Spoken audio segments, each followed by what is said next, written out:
Hi, I'm Shauna Allen, and I'm a mom of a survivor. About, 5 years ago, my daughter decided that she was falling in love with a guy who promised her a dream. And that dream turned into a nightmare quite rapidly. He seemed like the best thing to her. He rescued her from a bad situation, took her home to meet his family, wined her and dined her, so to speak, and promised her the world.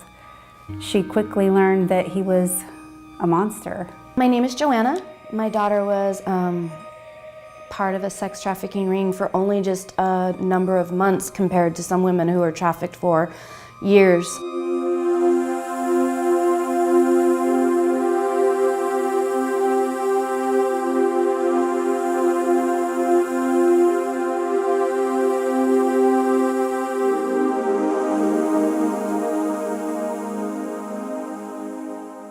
Started off as massages,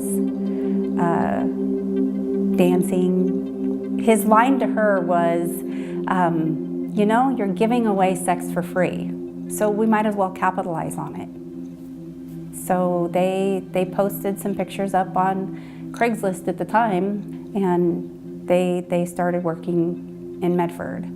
Then they went to California and were all up and down the I-5 for about 2 years. Destiny's pimp told her that if she left, they would not only kill her, but they would kill her family, most specifically her mom. She at times would decide she didn't want to do what they wanted, and that turned very bad one night for her. That left Stacia in jail for about 4 or 5 months. And as a mom, it was really hard, because at that time I didn't know what trafficking really was. I thought that my daughter had chose to be a prostitute. I didn't feel like I could bail her out of jail because she would just go back to it, and I felt like if she was there, at least she was safe. I didn't know what to do with being threatened like that. I didn't know how to keep my daughter safe. I didn't know what to do, and so I started reaching out in any way I could. It was then that I came to the word trafficked and finally was able to gain a clear understanding of what that was and how it pertained to my daughter and my family.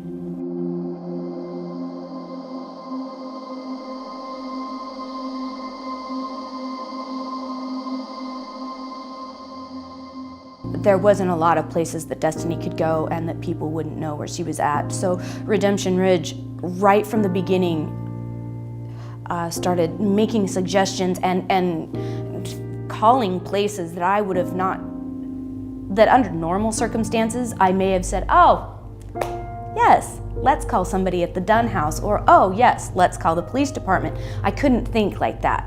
It was my own child.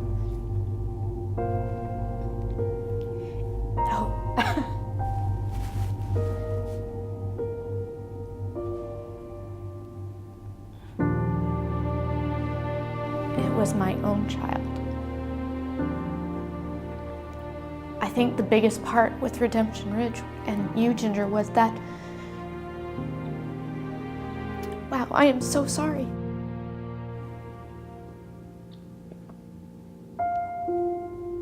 It was the education piece of it and reminding me and telling me constantly that there was somebody helping us, helping me, helping my daughter through this process, continually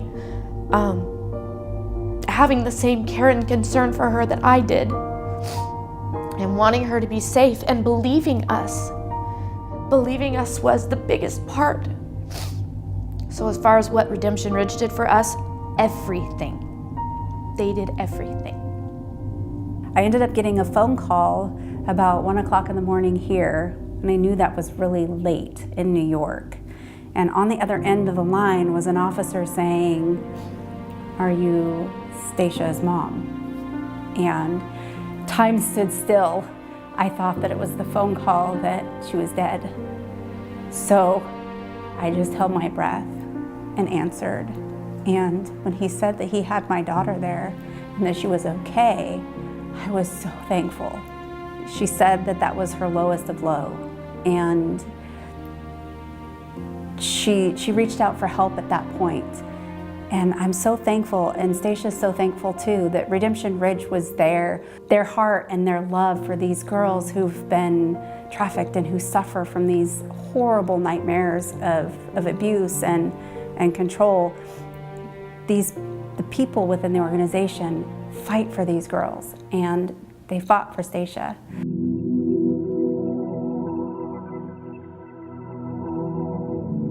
This building that you see behind me will soon become Grace House at Redemption Ridge. These doors will become lovely French doors with beautiful windows on either side.